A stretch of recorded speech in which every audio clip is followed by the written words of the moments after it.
So option entry ಲಿಂಕನ್ನು ಕೊಡ್ತಾರೆ. Link ಕೊಟ್ಟ ಮೇಲೆ ನೀವು ಏನು ಮಾಡಬೇಕಾಗತ್ತೆ ಅಂತಂದರೆ ಲಿಂಕ್ ಕ್ಲಿಕ್ ಮಾಡ್ತೀರಾ. ಲಿಂಕ್ ಕ್ಲಿಕ್ ಮಾಡಿದ ಮೇಲೆ ಈ ರೀತಿ ಪೇಜ್ ಓಪನ್ ಆಗುತ್ತೆ. ಇಲ್ಲಿ ನಿಮ್ಮ ಒಂದು ಅಪ್ಲಿಕೇಶನ್ ನಂಬರನ್ನು ಮತ್ತು ನಿಮ್ಮ ಡೇಟ್ ಆಫ್ ಬರ್ತನ್ನು ಹಾಕಿ ಲಾಗಿನ್ಗೆ ಕ್ಲಿಕ್ ಮಾಡ್ತೀರಾ. ಲಾಗಿನ್ ಕ್ಲಿಕ್ ಮಾಡಿದ ಮೇಲೆ ನೆಕ್ಸ್ಟ್ ನಿಮಗೆ ಈ ರೀತಿಯಾಗಿ ಒಂದು ಪೇಜ್ ಓಪನ್ ಆಗುತ್ತೆ. ಲಾಗಿನ್ ಮಾಡಿ ಒಳಗಡೆ ಹೋದ್ಮೇಲೆ ಸ್ಟೇಟಸ್ಸು ಅಪ್ಲೋಡ್ ಅಂತ ಇದೆ, ಅಪ್ಲಿಕೇಶನ್ ನಂಬರು ಮತ್ತು ಅಲ್ಲಿ ಕಾರ್ನರ್ ಒಳಗಡೆ click hair for option entry ಅಂತ ತೋರಿಸುತ್ತೆ. ಅದಕ್ಕೆ ನೀವು ಕ್ಲಿಕ್ ಮಾಡಬೇಕಾಗತ್ತೆ.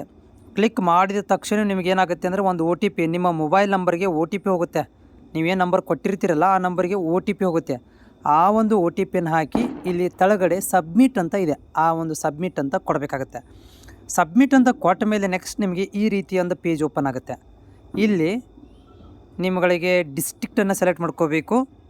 ಡಿಸ್ಟ್ರಿಕ್ಟ್ ಪಕ್ಕದಲ್ಲಿ ಸೆಲೆಕ್ಟ್ ಮತ್ತೊಂದು ಯಾವುದು ಇದೆಯಪ್ಪ ಅಂತಂದರೆ ಸ್ಕೂಲ್ ಟೈಪ್ ಅಂದರೆ ಕಾಲೇಜ್ ಟೈಪ್ ಗೌರ್ಮೆಂಟಾ ಪ್ರೈವೇಟಾ ಅಂತ ಸೆಲೆಕ್ಟ್ ಮಾಡ್ಕೋಬೇಕು. ಇಲ್ಲಿ 2 ಆಪ್ಷನ್ ಇರ್ತಾವೆ, ಗೌರ್ಮೆಂಟ್ ಕಾಲೇಜು ಮತ್ತು ಪ್ರೈವೇಟ್ ಕಾಲೇಜ್ ಅಂತ ಇರುತ್ತೆ.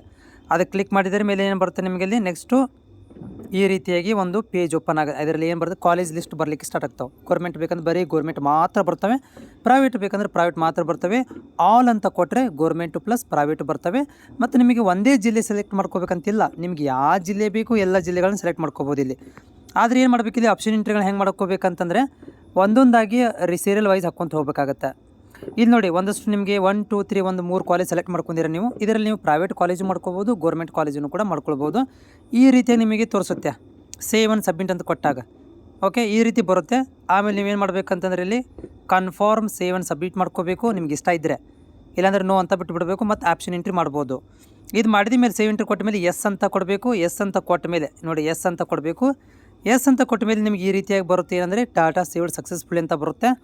ಸೊ ಸಕ್ಸಸ್ಫುಲಿ ಬಂದ ಮೇಲೆ ಮತ್ತೆ ಈ ರೀತಿ ಪೇಜ್ 3 ಪೇಜ್ಗಳು ಕಾಣಿಸ್ಕೊತವೆ. ಒಂದು ಸ್ಟಾರ್ಟಿಂಗಲ್ಲಿ ಇರೋದು ಕಾಲೇಜ್ಗಳನ್ನು 1 2 3 ಆಯ್ಕೆ ಮಾಡಲಿಕ್ಕೆ ಬಾಕ್ಸ್ ಇರುತ್ತೆ. ಮಿಡ್ಲಲ್ಲಿ ಇರೋದು ಡಿಲೀಟ್ ರಿಮೂವ್ ಮಾಡಲಿಕ್ಕೆ ಡಿಲೀಟ್ ಮಾಡ್ಬೋದು, ಆ್ಯಡು ಮಾಡ್ಕೋಬೋದು. ಮಿಡ್ಲಲ್ಲಿ ಫೈನಲಲ್ಲಿ ಕಾಣಿಸುತ್ತಲ್ಲ ಅದು ನಿಮಗೆ ಡೌನ್ಲೋಡ್ ಆಗುತ್ತೆ. ಡೌನ್ಲೋಡ್ ಮಾಡಿ ಇಟ್ಕೋಬೇಕಾಗತ್ತೆ ಅದನ್ನು.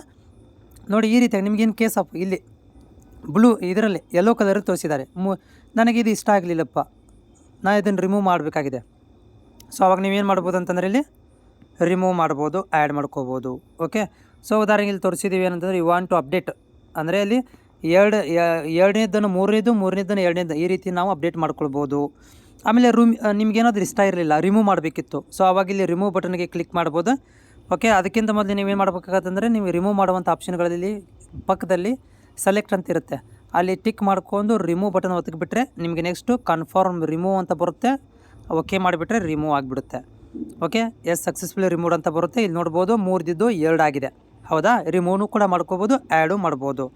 ನೆಕ್ಸ್ಟ್ ಏನಾಗುತ್ತೆ ಅಂದರೆ ಇಲ್ಲಿ ನಿಮಗೆ ಈ 2 ಕಾಲೇಜ್ ಇಟ್ಕೊಂಡಿದ್ದೀರಿ. ಫೈನಲ್ ಒಳಗಡೆ ನೀವೇನು ಮಾಡ್ತೀರಪ್ಪ ಅಂದರೆ ಸಬ್ಮಿಟ್. ಓಕೆ, ಸಬ್ಮಿಟ್ ಅಂತ ಕೊಡ್ತೀರಾ, ಸಬ್ಮಿಟ್ ಅಂತ ಹೋಗುತ್ತೆ. ಸಬ್ಮಿಟ್ ಆದಮೇಲೆ ನಿಮಗೆ ಒಂದು ಪ್ರಿಂಟ್ ಬರುತ್ತೆ ಡೌನ್ಲೋಡ್ ಅಂತ. ಸೊ ಆ ಡೌನ್ಲೋಡ್ ಮಾಡ್ಕೊಂಡಾಗ ನಿಮಗೆ ಈ ರೀತಿ ಕಾಣಿಸುತ್ತೆ, ಈ ರೀತಿ ಪ್ರಿಂಟ್ ಕಾಣಿಸುತ್ತೆ. ಓಕೆನಾ, ಈ ರೀತಿ ಪ್ರಿಂಟ್ ಬರುತ್ತೆ. ಇದನ್ನು ಇಟ್ಕೋಬೇಕಾಗತ್ತೆ.